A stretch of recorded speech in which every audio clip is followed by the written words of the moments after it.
你有沒有想過，那個曾經讓你引以為傲的大學文憑，那個讓你覺得只要坐在冷氣房裡敲敲鍵盤就能安穩過一生的白領身份，正在變成一張隨時可能作廢的舊船票？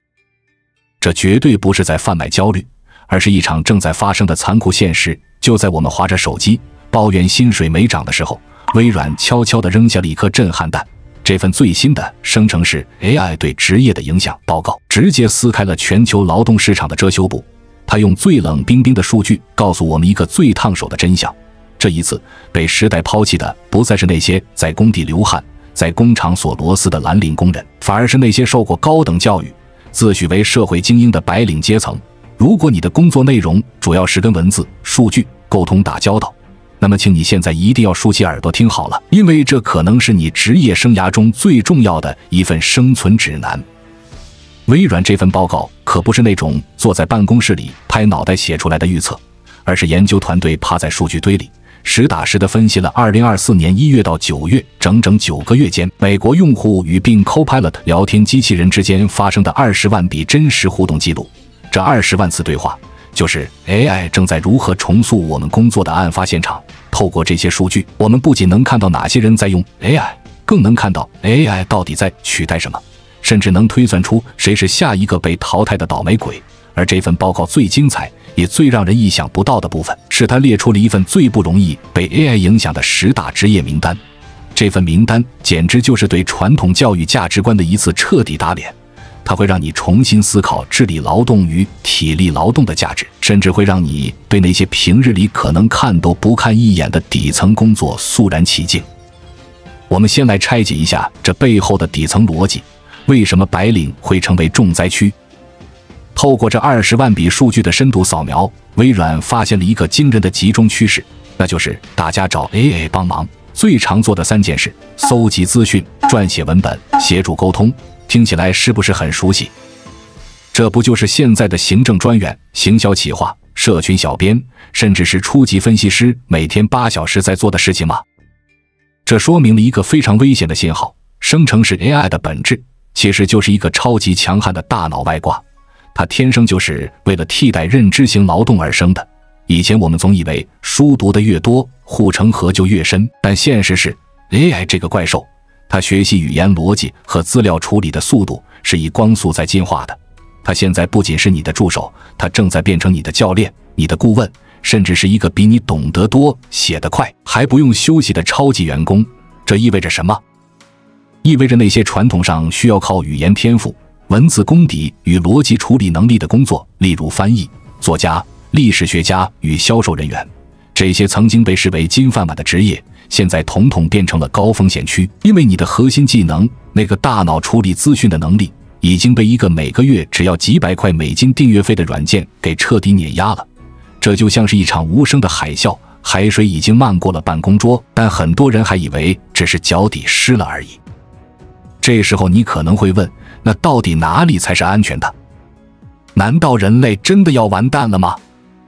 這就來到了這份報告最有趣也最反直覺的轉折點。它告訴我們，在這個數位化泛濫的年代，真正的稀缺資源竟然回歸到了物理世界，那些需要依賴人力、需要真刀真槍去和複雜的物理環境互動的藍領職位，比如清潔工、洗碗人員、旅館房務員，反而築起了一道 AI 難以跨越的銅牆鐵壁。為什麼？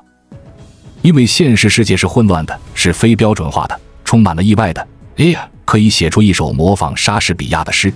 但他沒辦法走進一個雜亂無章的房間，精準地辨識出地上的垃圾，然後用恰到好處的力道把它掃起來，而不碰到旁邊的花瓶。這種手眼協調加上及時判斷的能力，是我們人類經過幾百萬年進化出來的本能，也是目前最頂尖的機器人技術都還在苦苦追趕的短板。所以邏輯反轉了，以前我们眼中的底層勞動，現在變成了安全堡壘。接下來我們就把微軟點名的這10個鐵飯碗從第10名倒數到第1名，一個個拆開來看，你會發現每一個職業背後都藏着一套 AI 無論如何都學不會的人類獨有演算法。第10名，輪胎修理工。可能會有人覺得這個工作不就是補胎嗎？又髒又累，怎麼可能上榜？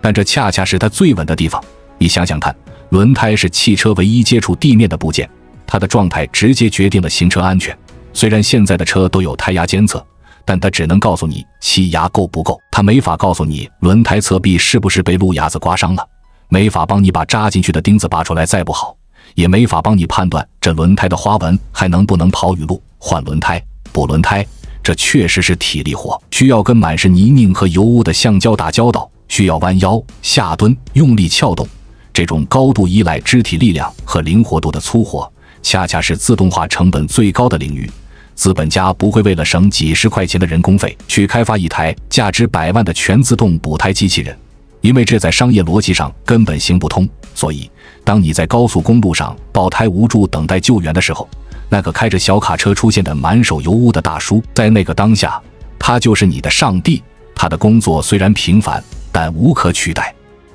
第9名，船舶工程師。如果你看過任何海難電影，你就知道船上的工程師有多重要。船舶一旦出海，那就是一座漂浮在茫茫大洋上的孤島，沒有外援，沒有快遞，沒有 Google。如果不幸遇到引擎故障、電力系統癱瘓，或者是海水倒灌，全船人的性命都捏在工程師手裡。他們必須是全能的，既要懂機械，又要懂電氣，還要懂液壓，甚至在沒有備件的情況下，要能利用手邊僅有的廢料，像馬蓋先一樣變魔術把機器修好。這種在極端隔離環境下解決複雜問題的能力，是 AI 這種依賴雲端大數據連接的產物最害怕的場景。海上的環境極其惡劣，高鹽、高濕、劇烈晃動，任何精密的電子設備都可能隨時罷工。唯有經驗豐富的人類工程師，靠着腦子裡的知識和手裡的扳手，才能在這片深藍色的荒原上維持生命的運轉。第8名，汽車玻璃安裝和維修人員。這個職業聽起來很不起眼，好像就是換塊玻璃嘛。但你如果有看過他們現場作業，就會明白，這其實是一項技術活。汽車玻璃不僅重，而且易碎。更麻煩的是，每一款車的弧度、密封膠條的安裝方式都不一樣。尤其現在很多車的前擋風玻璃上集成了各種感測器和攝像頭，換完玻璃還得重新校準。這是一個典型的複合型勞動，既要有搬運重物的體力，又要有處理精密卡扣的巧勁，還得懂一點電子系統的校準知識。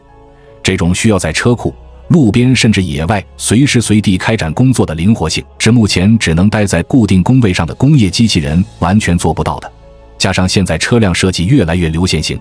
玻璃的安裝難度其實是在增加的，這導致了手藝人的價值不降反升。只要路上還有車在跑，玻璃就會破；只要玻璃破了，就得有人用那雙靈巧的手去把它換下來。第7名，口腔頜面外科醫生。牙醫本來就是高收入群體，而口腔頜面外科更是金字塔的塔尖。你想想看，口腔是一個多麼狹小、潮濕又充滿神經和血管的空間，每一個病人的牙齒長法、骨骼密度都完全不同。在這裡動刀子，真的是在毫米級別的戰場上博弈，稍微偏一點點就可能造成面癱或者大出血。雖然現在有手術機器人輔助，但他們只是工具，真正做決策、真正手握手術刀的必須是人。因為手術過程中隨時會有突發狀況，比如病人突然的疼痛反應、無法預料的出血點，這些都需要醫生依靠經驗瞬間做出反應。而且拔牙、植牙這種事給病人帶來的心理壓力巨大，醫生的一句鼓勵、一個自信的眼神，是任何冰冷的器械都無法替代的鎮定劑。這一行技術壁壘極高，容錯率極低。AI 想要完全取代，除非它能進化出比人類更靈敏的手指和更強大的現場應变能力，但這在可預見的未來幾乎是不可能的。第6名，工廠系統操作員。很多人有一個誤區，以為工廠自動化就是把人全部趕走，其實大錯特錯。自動化程度越高，系統就越脆弱，就越需要懂行的人在旁邊盯着。工厂系統操作員不是以前那種站在流水線上做重複動作的人。在我們進一步探索之前，我們有一個激動人心的消息要告訴大家，我們已經開通会員功能了。現在您可以加入我們的会員大家庭，享受会員專屬影片和更多獨家內容。別忘了關注才知道，並點擊小鈴鐺，我們將繼續揭示更多關於金錢的真相，助你迅速實現財務自由。他們是機器的醫生，現代化的工廠系統極其複雜，感測器會漂移，機機械手臂會卡頓，軟體會有 bug， 一旦系統停擺，每1秒鐘損失的都是真金白銀。這時候，資深的操作員能通過聽馬達轉動的聲音不對勁，或者摸一下機殼的振動頻率，就能判斷出故障在哪裡。這種人機合一的默契是長期和機器打交道練出來的。AI 系統雖然能報錯，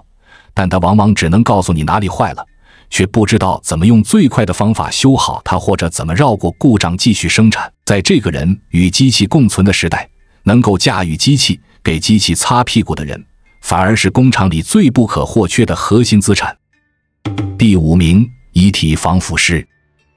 這絕對是這份榜單上最特殊也最無可撼動的一個職業，因為它觸碰到了人類文明的底線。死亡與告別，遺體防腐不僅僅是防腐，它還包括了遺體修復和整容，特別是當不幸發生意外導致遺體受損時，如何通過填充、縫合、上妝讓逝者恢復生前安詳的模樣，這需要極高的解剖學知識、雕塑技巧以及对家屬情感的深刻理解。你在面对一具冰冷的遗體时，每一個動作都必須充滿了敬畏和溫柔，這是對生命的最後致敬。試想一下，如果把你至親的遺體交給一條全自動化的流水線去處理，你會是什麼感覺？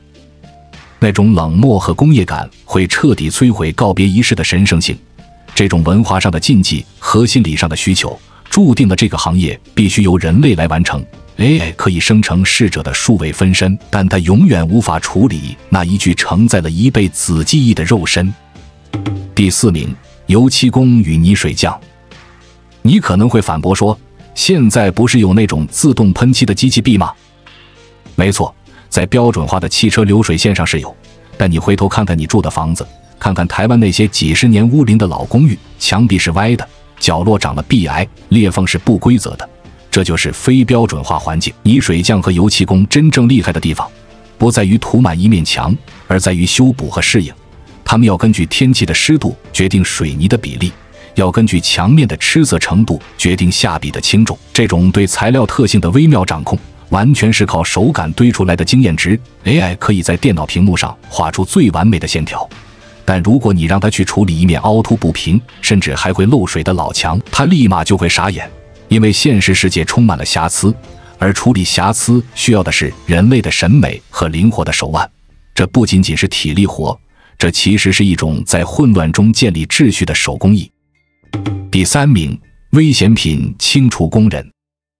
說到這個職業，你腦海裡可能會浮現出核電廠或者化學洩漏的畫面，但這背後的核心邏輯其實是極端環境下的及時決策，清理核廢料，處理化學工厂洩漏，移除石棉。這些工作環境不但危險，而且每一次的狀況都截然不同。現場可能有倒塌的樑柱，有不明的積水，有隨時可能噴發的管線。機器人雖然不怕毒氣，但機器人的行動邏輯是基於預設代碼的。一旦現場情況超出了它的數據庫範疇，它就會死機。而在這種生死攸關的時刻，死機就意味着災難。人類工人依靠的是什麼？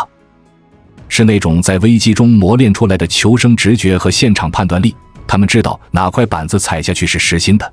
知道那個細微的嘶嘶聲意味着氣壓要爆了。這種調動全身感官去感知危險，並在1秒鐘內做出反應的能力，是目前任何超級電腦都算不出來的。因為現實世界的物理混沌程度遠超代碼的邏輯。第2名，護理師助理。這個工作聽起來很辛苦，甚至很多人會覺得不夠體面，但正是因為它的髒和累，才構築了最堅固的防線。護理師助理每天要面對的是什麼？是病人的排泄物，是突如其來的嘔吐，是需要協助翻身的沉重軀體。這些工作場景充滿了極高的不確定性。機器人最怕什麼？最怕的就是這種黏糊糊、軟趴趴、沒有固定形狀的東西。你要設計一個能完美擦拭身體，還能在病人快要跌倒時瞬間衝上去扶住的機器人，那個研發成本簡直就是天價，而且完全不符合經濟效益。除此之外，這更是一份關乎尊嚴的工作。當一個人生病臥床最脆弱的時候，他需要的是一個能理解他尷尬，能維護他體面的人，而不是一台只會按程序辦事的機器。 AI 可以幫你監測心跳數據，但它不懂得在幫你換床單時如何小心翼翼地用被單擋住你的身體，不讓你感到羞恥。這種基於同理心的身體照護，是人類社會最後的溫情堡壘。第1名，抽血師。把抽血師排在第1位，絕對是有深意的。你閉上眼睛，想象一下那個場景：當你走進醫院，坐在那張冰冷的椅子上，要把最脆弱的血管暴露給別人的時候，你內心其實是充滿恐懼的。這時候，你希望對面坐着的是一個有溫度、有觸感、能觀察你微表情的人類，還是一個冷冰冰的機械手臂？抽血這個動作看似簡單，實則包含了極高的人類感知能力。每一個人的血管深淺不同，皮膚彈性不同，甚至當下的血壓和肌肉緊繃程度都在變化。經驗老道的抽血師往往不需要看，光是用手指輕輕一按，憑借指尖那一點點的觸覺反饋，就能判斷出針頭該扎多深，角度該怎麼偏。這種只可意會不可言傳的手感，是目前任何感測器都無法完美複製的。更關鍵的是安撫。面對一個因為害怕而哭鬧的小孩，或者一位血管脆弱、滿臉焦慮的老人家， AI 發出的合成語音再怎麼溫柔也是假的。只有人類溫暖的手掌、堅定的眼神和一句深呼吸，一下就好，才能真正建立起那種瞬間的信任感。這種結合了精細觸覺和高度情緒價值的勞動，是 AI 的絕對盲區。所以，只要人類還是肉做的，只要我們需要那種被同類照顧的安全感，抽血師這個位子就穩如泰山。聽到這裡，你是不是對這個世界有了不一樣的看法？這份名單給我們的啟示，絕不僅僅是勸大家都去當泥水匠或者修輪胎，而是告訴我們一個更深層的趨勢。AI 時代的到來正在重新定義什麼是人類的價值。過去幾十年，我們推崇純粹的腦力勞動，鄙視體力勞動和情感勞動，但 AI 就像一面鏡子，照出了這種價值觀的脆弱。它告訴我們，那些可以被數據化、被邏輯化的工作其實是最廉價的，因為那是機器的主場，而那些包含了複雜感知、及時應变、情感交流和精細操作的工作，才是人類真正的護城河。对于我們這些普通的台灣上班族來說，如果不想被 AI 浪潮拍死在沙灘上，我們不需要每個人都轉行去修車，但我們必須學會在工作中加入人味。你可以是會計，但你不能只會算賬，你得學會如何向老闆解釋數據背後的商業故事。你可以是行銷，但你不能只會寫文案，你得學會如何去現場洞察消費者的真實情緒。未來的贏家不再是那些只會在電腦前打字的人，而是那些願意弄髒雙手、願意走進真實世界、願意用心去感受他人的人。別再迷信那張薄薄的文憑了，去擁抱那個混亂、真實又充滿溫度的世界吧，因為那裡才是 AI 永遠無法觸及的彼岸。現在關掉你的電腦，走出去看看這個世界。你準備好重新定義你的價值了嗎？關注我，我是才知道，帶你解鎖更多金錢的真相。